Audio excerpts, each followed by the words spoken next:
bonjour à toutes, bonjour à tous. Bienvenue dans cette vidéo qui est à nouveau comme la dernière fois un itinéraire commenté à l'intérieur du Havre. Alors on commence ici rue de Verdun. La rue de Verdun, c'est un axe que je prends assez souvent puisqu'il relie tout simplement l'entrée de la ville au centre-ville. Et comme j'habite plutôt à l'est vers l'entrée de la ville, je le prends régulièrement dès qu'il faut que j'aille faire des courses dans le centre-ville. C'est un axe qui est en fait assez fréquenté par tous les gens qui rentrent ou sortent de la ville. Et ça a beau être un axe assez fréquenté, si on regarde, il n'y a pas vraiment d'aménagement cyclable disponible.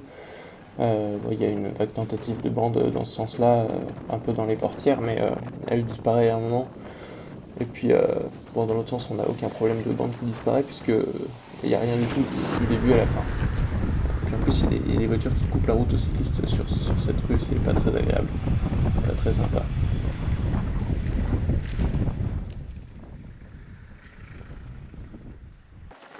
Ici, je vais quitter la rue de Verdun et me diriger vers la ville haute. Ce qu'on voit droit devant, là, c'est l'escalier de Montmorency, qui, à une époque, possédait un escalier mécanique, un grand escalier mécanique dont on voit l'entrée, là, en blanc à gauche. Un truc extrêmement stylé, 100 mètres de dénivelé d'escalier mécanique, et oh, regardez un ticket jaune, il est trop mignon, il traverse la route. Ici, cette rue qui est traversée par des petits chats, c'est la Sente de Trigoville, qui est une petite rue que j'aime beaucoup, parce que déjà, il y a un petit côté passage secret. Et puis, c'est un passage qu'on voit apparaître sur les vieilles cartes du 19e siècle, genre carte d'état-major.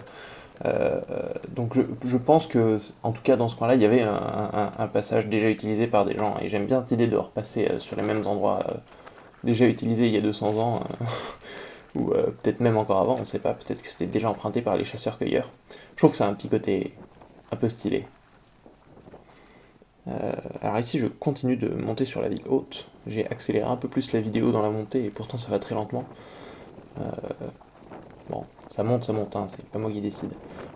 Mais en fait, cette rue est assez agréable pour monter parce que il n'y a pas de voiture. C'est une rue qui est beaucoup plus lente. Si on passe ici en voiture, ça va beaucoup moins vite que de passer par d'autres rues qui sont nettement plus grosses.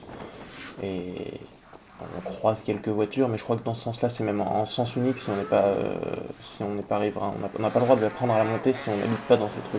Donc c'est un passage qui est en fait assez agréable à prendre à vélo.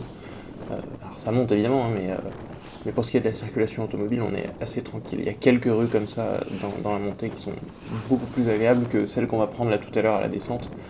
Vous verrez que ça fait pas du tout envie à la montée. Bon alors, si je voulais absolument passer dans la ville haute, c'est parce qu'il y a une série de rues où on n'est pas encore là, pas tout à fait, mais ça va venir voilà, à partir de maintenant, là, où ça devient à 2 fois 2 voies. Et puisque c'est à 2 fois 2 voies, ça veut dire qu'il y a la place de mettre potentiellement des pistes cyclables provisoires. Et effectivement, ça a été annoncé par la commune. Ils ont, semble-t-il, travaillé avec la Roue Libre, qui est l'association de cyclistes du Havre. Hein. Je salue au passage les bénévoles de la Roue Libre. Il y a aussi un atelier d'autoréparation, enfin il y a tout un tas de choses associées à cette association, et ils ont semble-t-il travaillé pour savoir quels seraient les endroits pertinents où placer des pistes provisoires, les fameuses coronapistes. Bon, et donc tout ce trajet-là, enfin, une des raisons pour lesquelles j'ai circulé ce jour-là, c'était pour voir s'il n'y avait pas quelques occurrences de ces pistes. Et bon, je vais vous gâcher la fin tout de suite, j'en ai trouvé aucune. Hein. Ne vous attendez pas à voir des beaux aménagements d'ici la fin de la vidéo, il n'y en a pas. C'est un peu dommage parce que ici là, il y a vraiment la place, mais bon, après, peut-être que la mairie n'a pas encore eu le temps de s'en occuper et a d'autres choses à traiter et que ça viendra. Ici c'est un endroit où, ouais, dans ce sens-là, il y a 2 voies, c'est assez large, mais dans l'autre sens, là, il n'y a plus qu'une voie à la descente et on voit 2 voies à la montée. Et puis au carrefour, on était tout à l'heure, c'est bien, c'est terrible. Il y a au moins 4-5 voies. J'y suis jamais passé, je crois, à la montée, parce que c'est un truc qui me fait un peu peur, cette montée où les gens vont rouler beaucoup trop vite et moi à 15 à l'heure. Mais typiquement, ce serait peut-être un endroit où on pourrait mettre des pistes. Là, je fais un peu du slalom entre les voitures, là. Essayer de doubler à gauche, puis essayer de doubler à droite, mais en fait, elle accélère. Et puis là, j'essaie de doubler, mais on redouble, et puis après, ça redouble. Quand je redouble dans l'autre sens, c'était ni très malin, ni de ma part, ni de celle de la Mercedes qu'on voit devant, là, ces manœuvres, mais voilà. une nouvelle façon de voir que ça peut être pertinent pour tout le monde, y compris pour les automobilistes, de mettre des aménagements cyclables, puisque ça permet à chacun d'être sur sa part de voirie réservée, et éviter d'avoir à se doubler mutuellement, puisqu'en fait fondamentalement une automobile et un vélo ça ne se déplace pas de la même façon, même si à la fin le temps mis pour faire un trajet est du même ordre, et bah, la voiture a plus tendance à rouler vite entre les feux et s'arrêter, et puis le vélo peut avoir une vitesse moyenne plus constante, enfin une vitesse plus constante et proche de sa vitesse moyenne. Ici on est à nouveau dans une rue où il y aurait eu la place, hein, c'est pour ça que je suis passé par là, c'est à 2 fois 2 voies, et à nouveau on voit qu'il n'y a pas d'aménagement. Ouais, de toute façon c'est une rue, je pense qu'il n'y a pas vraiment la place d'accueillir beaucoup de trafic. Là, entre les rangées de stationnement, il n'y a plus vraiment la place de circuler rapidement. En général, je suis ralenti par les voitures quand je suis dans cette rue. Surtout en arrivant là à ce feu. Bon, là, il est vert, mais ça peut être assez pénible. Et pourtant, là, il n'y a pas beaucoup de circulation. Ici, on se retrouve boulevard François 1er. J'ai à nouveau fait exprès de passer par ici, puisque c'est à 2 fois 2 voies pour voir s'il y avait des aménagements. Pas d'aménagement. Mais une AX devant. Qu'on va perdre un peu plus loin. Ce boulevard François 1er, là, à cet endroit-là, il y a une piste cyclable sur le trottoir à gauche, qui est assez pénible. Et c'est un endroit qui est peut-être pas tout le long, mais au moins par endroit qui est limité à 30, parce qu'il y a des écoles.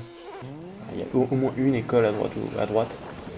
Et ben, je trouve ça assez hypocrite en fait d'avoir mis une limitation à 30 alors que c'est de l'urbanisme qui est dimensionné pour que les gens roulent vite, c'est fait exprès pour. Rajouter un panneau 30 ne changera pas grand chose. Bon là, je suis en train de faire la morale, mais avec ce qui arrive d'ici là maintenant. La vérité, ça passe. La vérité, ça passe, dit-il. Eh bien non, pas du tout. Il était complètement rouge ce feu. Bon, l'air de rien, on se retrouve sur le quai de Southampton, qui était un ancien terminal de ferry, donc une sorte de grand espace de parking avec plein d'espaces d'attente pour que les voitures puissent attendre leur bateau tranquillement. Et puis le terminal de ferry a été déplacé, et maintenant c'est un endroit très agréable pour faire du... Il y a plein d'enfants qui font des petits tricks de trottinette et des trucs comme ça, parce que c'est un revêtement très lisse, très agréable pour faire ce genre de choses. Et la piste qui est dessus est pas mal, mais Ici, la seule façon de s'en sortir, c'est de griller le feu. mais voilà, comme beaucoup de pistes dans le Havre, malheureusement, il n'y a pas de... Les accès sont d'assez mauvaise qualité. On peut difficilement y entrer ou en sortir. Ici, je quitte un peu les aménagements à 2 fois 2 voies que je voulais regarder, puisqu'on passe à la deuxième mission que je m'étais fixée pour cette sortie, qui était de passer dans un magasin de bricolage quelconque, acheter des clés Allen, donc je me dirige vers ce magasin. Bon, puis je vais laisser tomber, on verra qu'il y a trop de queue, je repars vers ma destination suivante, mais donc là je suis plus sur des endroits où il pourrait y avoir des pistes provisoires, parce que j'ai arrêté de les chercher à ce moment-là. J'ai arrêté de les chercher, mais j'ai quand même vu beaucoup de cyclistes. Je sais pas si vous voyez depuis le début. Il n'y a pas de piste, mais des cyclistes en revanche il y en a. Il y en a, alors peut-être pas beaucoup, hein, si on vient de villes plus denses, comme Paris par exemple, où on voit en ce moment des files ininterrompues de cyclistes sur des pistes cyclables genre Rivoli, mais j'ai quand même vu nettement plus de cyclistes qu'en temps normal. Là, je sais pas, on en voit peut-être au moins... Ouais, ça se compte en dizaines, quoi, entre 10 et 20, je pense, le long de cette sortie. J'en ai revu plus tard, à un moment où je filmais plus. Euh, c'est quelque chose, c'est vraiment beaucoup plus que d'habitude. En général, je vois plutôt, quand je circulais là avant le mois de mars, c'était plutôt 5 par semaine, hein, les cyclistes croisés. Je trouve vraiment... alors il y a sans doute l'effet, c'est maintenant l'été qui fait ça, mais j'ai quand même l'impression que que beaucoup de gens se mettent à se déplacer à vélo. Et je me fais d'ailleurs la même remarque que celle qui a déjà été faite par pas mal de gens dans la cyclosphère sur les réseaux sociaux. Et ben c'est en partie, pas tous, hein, mais en partie des gens qui manifestement débutent dans les déplacements à vélo et qui donc occupent plutôt les trottoirs, ont l'air un peu maladroits, ou pas maladroits, mais un peu mal à l'aise, et, et auraient typiquement besoin, eux, d'avoir des aménagements larges et bien protecteurs pour pouvoir prendre un peu d'aisance, au moins au début. C'est un autre argument en faveur de faire des pistes protégées, c'est le fait qu'il y ait beaucoup de gens qui débutent. Si on passe dans la rue Gustave Brindot, qui est une rue que je fréquente souvent, enfin que je fréquentais souvent quand je travaillais sur mon lieu de travail, mais maintenant que je suis en télétravail, c'est plus le cas. Mais je travaille dans ce coin-là et c'est une rue assez commerçante avec des boulangeries, des sandwicheries, etc. où on peut aller chercher à manger. Donc c'est un endroit que je fréquentais bien, ça me faisait plaisir d'y repasser. Euh, et puis là, je me dirige vers ma troisième destination, qui était d'aller chercher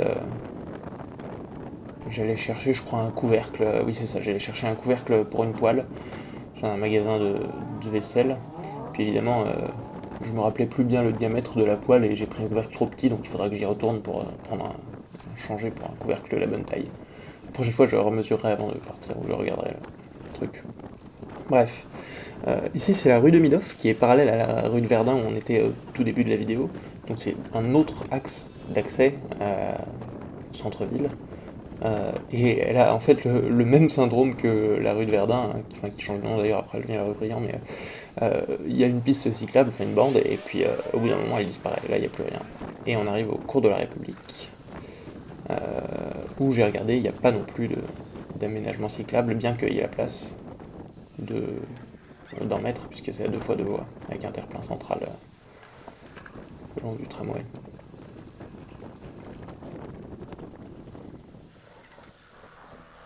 Ici, il y a une petite intersection, je laissais passer quelqu'un, puis le quelqu'un passait pas, et me faisait signe de passer, donc ça on perd du temps, hein. S'il était passé, ça serait allé plus vite, mais c'est pas très grave. Puis là, regardez, je pense qu'il m'a pas du tout vu venir. Il a compris que j'étais là quand j'étais à sa hauteur. À la hauteur de sa portière, c'est un truc... j'ai tout le temps une sorte de deuxième cerveau qui pense qu'il y a ça, les gens qui vont m'ouvrir leur portière dans la tronche. Ouais, puis mine de rien, on est arrivé là, on arrive chez Vautier Ménager. Très belle enseigne, si un jour vous avez de la vaisselle à acheter au Havre, allez-y. Et puis je vais vous laisser là, à très bientôt.